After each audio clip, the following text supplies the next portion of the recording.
Hey guys, what's going on? It's Eli, back with another review video, and yes, of course, continuing on, reviewing Christmassy materials on the weekends, and you read the title, you know exactly what I'm reviewing next.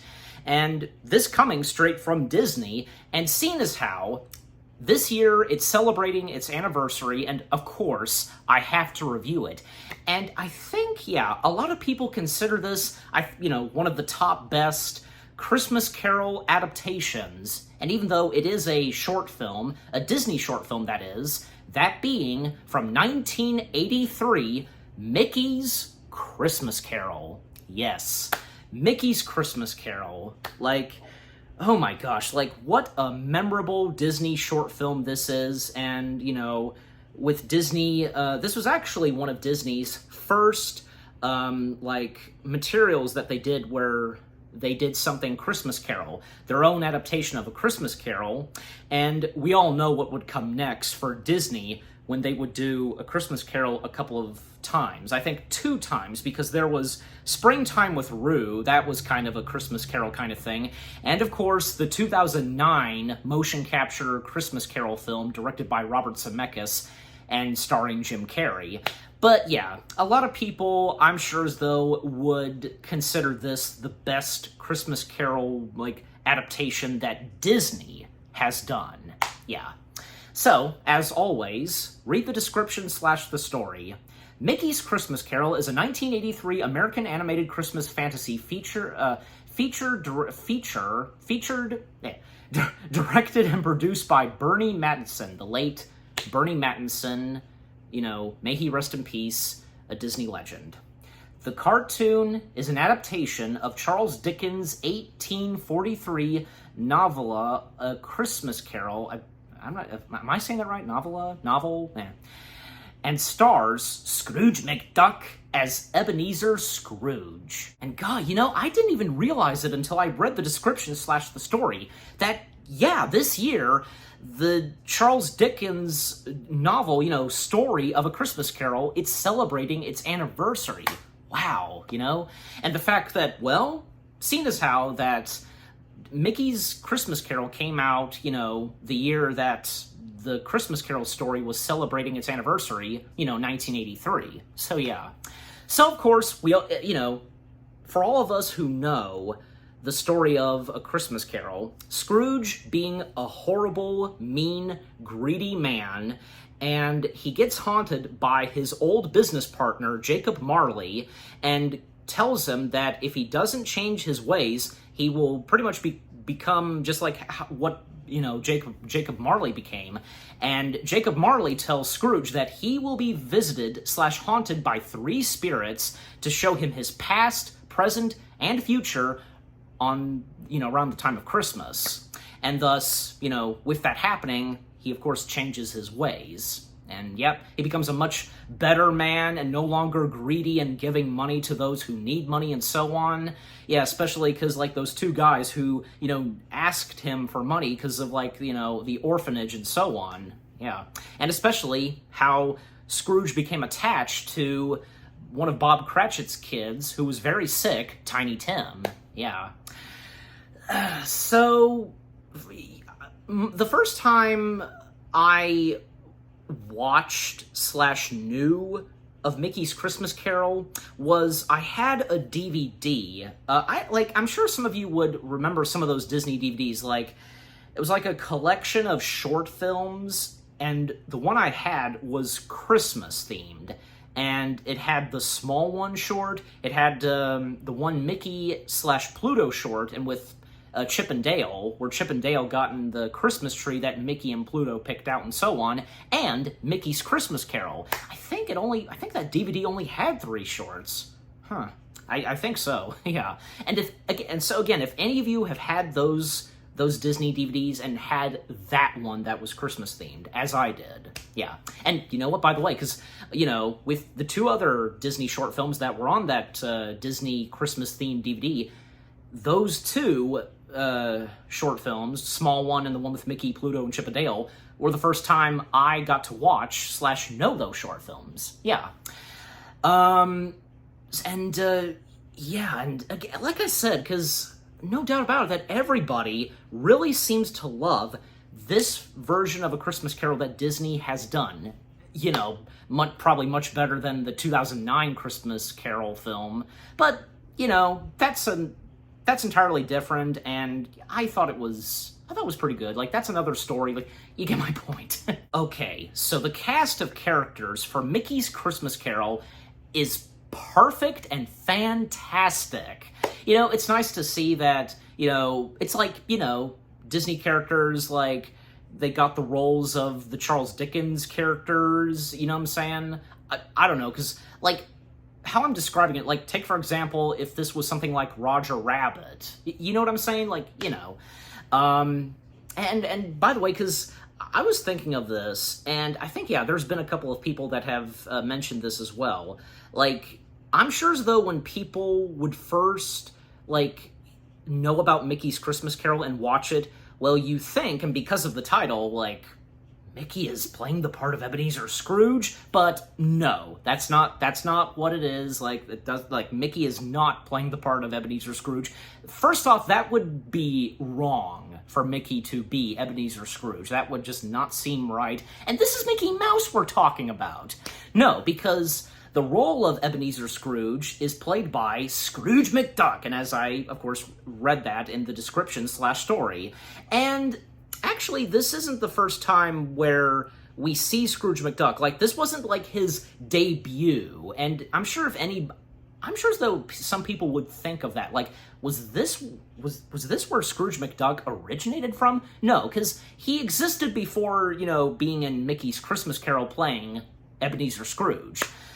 And Scrooge being voiced by the late legendary Alan Young. And fun fact, because the Disney people did not want to hire Alan Young at first because they thought that maybe he didn't want to do film, but when he heard from a friend of his, I think auditioning for Scrooge McDuck or something like that, you know, for Mickey's Christmas Carol, he reached out to the Disney people and basically told them that, you know, he had done TV for a long time, especially Wilbur, you know, the horse thing. Yeah, so why would he not do this? Like, you know, of course he would. And thus, you know, he auditioned and, of course, did the voice of Ebenezer Scrooge in Mickey's Christmas Carol, and from there on, for the rest of his life, he would be the main voice of Scrooge McDuck, until, you know, he would sadly pass away. Yeah. And, you know, if I hadn't said this before, Alan Young,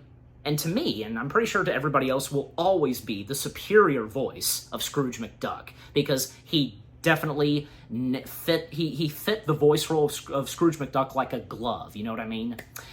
So again, Scrooge McDuck playing the part of Ebenezer Scrooge, Bob Cratchit being played by Mickey Mouse, and of course, you know, Mickey is a good choice to play Bob Cratchit, of course, and, you know, how Ebenezer Scrooge treats his unemployed, you know, employee, Bob Cratchit, and also, of course, like, mentions of, you know, his deceased old business partner, Jacob Marley, and Ebenezer kind of, I guess, breaking the fourth wall, because he kind of talks directly at us audience about Jacob Marley, and mentioning that he had him, like, out at sea, like, you know, his coffin or something out at sea. And coincidentally, when Alan Young passed away, he too was taken to sea, you know, with his coffin and so on. Yeah. And we also get the appearance of Ebenezer Scrooge's nephew Fred, being played by Donald Duck.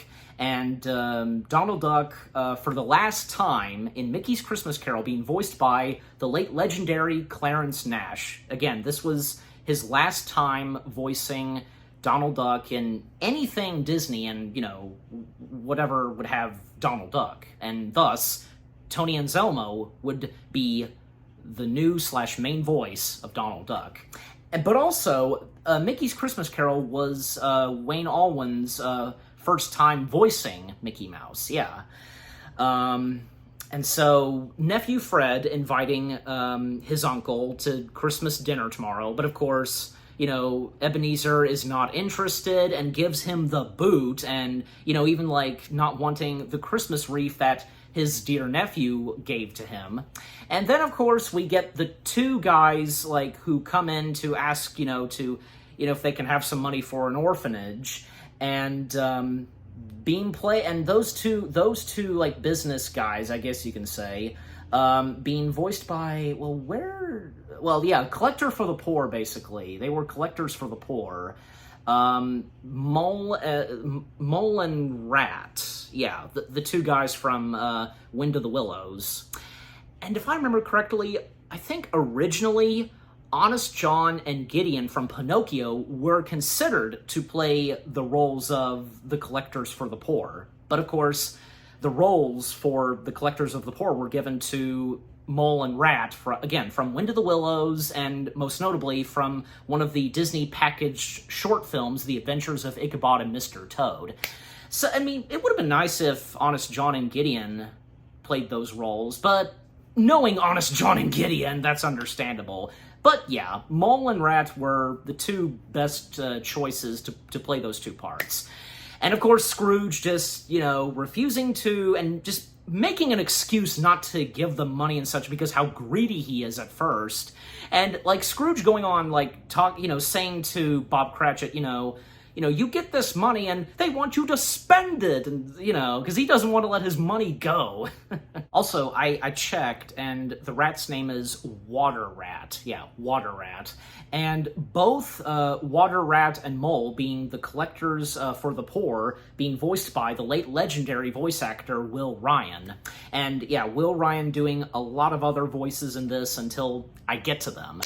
So after that, and when it's nighttime, because Bob Cratchit is done for the evening and going back home, and of course with the story of A Christmas Carol, Bob asked Ebenezer if he can have half the day off because tomorrow is Christmas, and Scrooge allows this. But he still has to be there, at work on Christmas Day. And thus, when Cratchit leaves, and then a little bit later, Scrooge leaves, and he makes his way back to his apartment. And this is where we get the appearance of Scrooge's deceased business partner, Jacob Marley, played by Goofy. Yeah, Goofy playing the part of Jacob Marley. And Marley's ghost, being played by Goofy, being voiced by the late legendary Hal Smith. Yeah, and Hal Smith, and this was way before Bill Farmer became the official main voice of Goofy. So Goofy had a couple of other voices, around the 1980s, and especially up to Roger Rabbit. So again, Hal Smith voicing Marley's ghost, and that's right, because Will Ryan voiced he was one of the voices of the collectors for the poor. Hal Smith was one of the others. So Hal Smith and Will Ryan, they were the voices of the two collectors for the poor. So yeah. In fact, because I always have IMDb up, why are Water Rat and Mole's names not listed? We know it's them, but why are they not listed? All the other characters, their names are listed on the parts they're playing. That's just confusing. I don't, it's one of those things, So, of course, Marley haunting and warning Ebenezer, if he doesn't change his ways, then he'll pretty much end up being like what poor Marley turned out to be, when he died. And of course, because Goofy is playing the part of Jacob Marley's ghost, of course Goofy is going to be goofy and clumsy and so on. Of course he is. It's funny, even when he's just trying to Ebenezer, he kind of slips on Scrooge's cane. It was pretty funny. So after that, getting the appearance of Marley's ghost and, farewell, Ebenezer, he's, going through the door, And then Scrooge warns him, Marley, watch out for that. And you hear him tumble and the camera shaking and, Scrooge saying, step, and ooh, yeah, because even though he's a ghost, he still tumbles. Well, that's Disney and that's goofy for you. So, and thus when Scrooge goes to bed, well, he encounters one of the first three spirits, Ghost of Christmas, Past, Present, and Future. Of course, starting with the Ghost of Christmas Past. And the Ghost of Christmas Past being played by Jiminy Cricket and being voiced by the late legendary Eddie Carroll. And yeah, very fitting for Jiminy Cricket being one of the Ghost of Christmas Past, Present, and Future. One of the Christmas spirits, I should say, And thus, the Ghost of Christmas Past takes Scrooge to his past and during Christmas time, and we see, because when he was a young shy lad, and he was working under his boss Fuzzywig, and Fuzzywig in Mickey's Christmas Carol being played by Mr. Toad, and we just get one quick appearance of Mr. Toad as Fuzzywig, and of course a Christmas party is going on, and we also see Scrooge's love interest, Belle, being played by Daisy Duck, and being voiced by Patricia Paris. And yeah, for Daisy Duck, this was before Tress MacNeille became the official / main voice of Daisy Duck. And of course, a young Ebenezer Scrooge falling in love with Belle, and she falls in love with him. But 10 years passed, Scrooge fell in love with something else. And of course, that being money. He chose money, and as the Ghost of Christmas Past, being played by Jiminy Cricket, establishes to Scrooge that, you fell in love with, money over that precious creature. Yeah, he had a good point, because boy, did Scrooge, pick the wrong thing. And not to mention, Scrooge mortgaged, I think, the cottage or house that Belle and Scrooge were living in. And yeah, because their love ended right there because how blind Scrooge was by his greediness of money and so on. And of course, the main Scrooge, him reliving his past, how distraught he is over this, and, he can't believe how selfish and greedy he was years ago, and, telling the Ghost of Christmas Past that he can't bear to see no more of, his Christmas past, and the last words that Jiminy Cricket, as the Ghost of Christmas Past, says to Scrooge, "Remember, Scrooge, you fashioned these memories yourself." And that was a good fact right there. It is, because Scrooge did fashion these memories himself. He let them happen. And thus, the Ghost of Christmas Past comes and goes, and then we come to the Ghost of Christmas Present, being played by Willie the Giant, and being voiced by Will Ryan. And yeah, because Will Ryan, he, for doing the voice of Willie the Giant, he copied the voice of Willie the Giant on, because how Willie's voice sounded when he was in Mickey and the Beanstalk, and that short film being in another one of the Disney packaged films, Fun and Fancy Free. Well, of course, Willie has to sound the same as he did with that voice. That kind of voice. Fee, fi, fo, thumb. Yeah. So again, Willie the Giant playing the role of the Ghost of Christmas Present, and the Ghost of Christmas Present, and with the Ghost of Christmas Present, all these, delicious foods and turkeys, and then, he takes Scrooge to where they're supposed to go, because, it's the present, and, it's still the evening time, and it was pretty funny. The Ghost of Christmas Present, he grabbed a lamppost, and he basically, took it as, a flashlight, and there was a moment where he opened a rooftop, and a girl screamed, how can she see the Ghost of Christmas Present? But it is for laughs, so it's not really important. It's one of those things. So they come to where they're supposed to be, where the Ghost of Christmas Present brings Scrooge and, as we all know in the story, to Bob Cratchit's house, and to see what the life of the Cratchits are like. And, we of course see Bob Cratchit's wife being played by Minnie Mouse. Obviously, it has to be Minnie Mouse. And this is one of the few times where we see Mickey and Minnie having kids of their own. You know what I mean? It's crazy to be seeing this.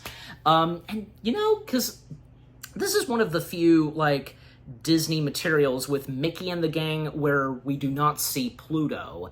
I mean, it seems to work fine without Pluto, but it still would have been nice to see Pluto there, like being the Cratchit's dog. You know what I'm saying? Yeah. So they have 3 kids, Bob Cratchit and his wife, and one of their 3 children who is sick, and that being Tiny Tim. And Tiny Tim being voiced by Dick Billingsley. I think maybe I'm saying the last name right. I don't know. And Scrooge immediately growing fond / attached to Tiny Tim and is concerned for Tiny Tim. And you know the fact, because I can't forget to mention this, because Scrooge asked Bob Cratchit to, you know, do his laundry, and we see at the fireplace, because Scrooge thought that was dinner that they had, but no, that's his laundry at the fireplace, you know, being washed, etc. And, you know, they really don't have that much food, and all they have, you know, for Christmas dinner. But, you know, Tiny Tim, because how much of a sweet, innocent, you know, boy / mouse he is, like, it doesn't matter to him, because he's happy with the feast they have, and even, you know, thanking Ebenezer Scrooge. Yeah. Also, like, Bob Cratchit's wife, being played by Minnie Mouse, she doesn't have any lines in this, and it seems to work fine, you know, but still. And besides, like, yeah, because Rosie Taylor, yeah, because at the time being the main / current voice of Minnie Mouse, did not voice Minnie Mouse for Mickey's Christmas Carol. But again, it seemed to work fine without, you know, with not having Minnie Mouse saying any lines, so, you know. And, you know, Scrooge wondering, like, what is to happen with Tiny Tim, and the Ghost of Christmas Present, you know, saying to Scrooge that, you know, if things don't change, then there will be an empty chair where Tiny Tim sat. And then, sure enough, like, their house, like, turns to black, you know, the lights go out, and the Ghost of Christmas Present disappears, and it's really cool. We see his giant footprints in the snow, and then smoke comes in, and thus we get the appearance of the Ghost of Christmas Future / Yet to Come. And we don't know who the Ghost of Christmas Future / Yet to Come is played by for just a few minutes, like, not until we get up, like, we haven't gotten up to, like, who it is under that cloak, but we see, like, the eyes, and he's big, and he's smoking, and, of course, and with the Ghost of Christmas Future / Yet to Come, he never speaks, and Scrooge asking the Ghost of Christmas Future / Yet to Come what will happen to Tiny Tim. They're at a cemetery, and he points out to Scrooge to look over there, and we see the Cratchit family, and Bob Cratchit holding Tiny Tim's, like, cane, you know, because for his arm, and it was just so emotional seeing Bob Cratchit, and for that matter, Mickey Mouse crying. They lost Tiny Tim. And right after finding out that Tiny Tim did not make it, we see 2 weasels digging up, you know, for a coffin. And the weasels, let me see, because, like, the two weasels being voiced by Will Ryan and Linda Gary. And she also did a voice for another collector for the poor, so okay. And so we see the 2 weasels digging up, you know, a grave, and, you know, for there being a coffin. I think, no, because, like, they're putting, you know, the dirt over the coffin and such, and basically just insulting, like, who it is that died, and they don't say who it is by name. But then, like, you know, it's break time for the weasels, and I never noticed this until now, because I didn't think of it. One of the weasels sounds exactly like Peter Lorre, like, you know, a Peter Lorre imitation, that kind of voice, you know. I mean, it works for Disney weasel. So, yeah. So again, when the two weasels walk off because it's break time for them, Scrooge and the Ghost of Christmas Future / Yet to Come, they're at the grave site, and, you know, Scrooge is wondering who this grave is, and the Ghost of Christmas Future / Yet to Come lights a match and shows Scrooge, like, whose it is with, you know, with the name, and it's him, Ebenezer Scrooge. And the Ghost of Christmas Future / Yet to Come, his hood comes down, and it's Pete. Pete playing the role of the Ghost of Christmas Future / Yet to Come, and the dialogue that Pete gives, and Pete being voiced by Will Ryan in this, and Pete saying, "Why, yours, Ebenezer, the richest man in the cemetery," and just, like, you know, hitting him and causing him to fall down. And God, like, Disney back then, like, in the 1980s, how scary they can be at times and dark, like, with this, and, like, oh, you know, other good examples, The Black Cauldron, Frankenweenie, the original Frankenweenie, oh my gosh, like, in Mickey's Christmas Carol, and, you know, and with any adaptation of A Christmas Carol, like, it would get scary and intense, and when Scrooge, at this point, you know, will know Christmas by heart, and he will change, like, sometimes, like, it's scary just, like, with, I guess, like, him falling in his grave and stuff like that. In this, like, it opens, and it's, like, fire and smoke, like, basically, I guess it's like hell or something, and Pete laughing, and, of course, like, when he falls, because he was holding on to, like, a branch or something, and, you know, when it breaks off and he falls, like, he's shouting, I will change, and thus, he wakes up, of course, and, yeah, he's perfectly alright, and, yeah, the three spirits did it. And it's Christmas morning, you know, it's Christmas morning, I haven't missed it! And, you know, he's in his pajamas, and he puts on his jacket and his hat. He accidentally stepped on his hat, and he accidentally tore it, like, you know, the top, like, kind of tore off, you know what I'm saying? Like, yeah. And thus, you know, he's a better man / duck, and giving money to the two, collectors for the poor, for the orphanage, and they're happy, of course, and, you know, Scrooge wishing everybody a Merry Christmas, and he goes to a store to get some, like, Christmas gifts, and a turkey, a feast for the Cratchits, and thus, he makes his way to the Cratchits' house, and he messes with Bob and the rest of the family, like, pretending to act as he was before, and even, like, almost, like, spoiling it, like, Tiny Tim noticed, like, a teddy bear fell out of the sack he was carrying, and Scrooge trying to hide the evidence for a few seconds, and at that point, Scrooge, like, because, you know, he tricked Bob, and telling him, but, you know, because, like, Tiny Tim, he opened the sack, and, you know, shouting, toys, and because Scrooge was about to say something like, I'm here to give you, and Tiny Tim, because he said toys, and Scrooge going, yes, toys. No, I'm here, I'm giving you a raise, and making you my new partner. Yeah, so it's right there and then that Scrooge was giving Bob a raise, and officially making him a partner. And yeah, all the gifts / toys and the feast that Scrooge brought to the Cratchits, and of course, you know, Scrooge helping out the Cratchits, and especially Tiny Tim, and of course, Tiny Tim getting the last line, God bless us, everyone!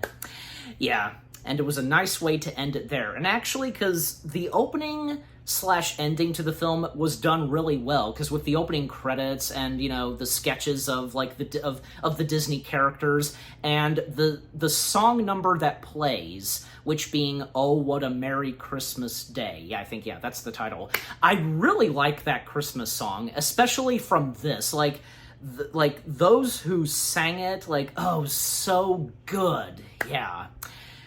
Again, just a nice way to open it and end it. Mickey's Christmas Carol is if not one of the best Christmas Carol adaptations that Disney has done. Everything about it is just perfect, fantastic. The animation, the cast of characters playing the roles of the Charles Dickens characters from his story, A Christmas Carol, just everything about it. And, you know, the funny moments, of course, the emotional moments, just everything to it. Perfect and fantastic. And I'm giving Mickey's Christmas Carol 10 out of 10 stars. Yes, 10 out of 10 stars for Mickey's Christmas Carol. And what about you guys? What did you think of Mickey's Christmas Carol? And if it's your favorite adaptation of A Christmas Carol and that Disney had done, you know, and what did you think of my review? Leave comments and give this review video a like, as always. So, with all that being said, thank you very much for watching. I hope you guys enjoyed my review of Mickey's Christmas Carol. More review videos are on the way. They're going to be awesome. Keep looking forward, and I'll see you guys in the next video/review. And of course, continuing on, reviewing more Christmassy materials on the weekends. And happy anniversary to Mickey's Christmas Carol. Take care, peace out, and happy holidays/Merry Christmas to you all.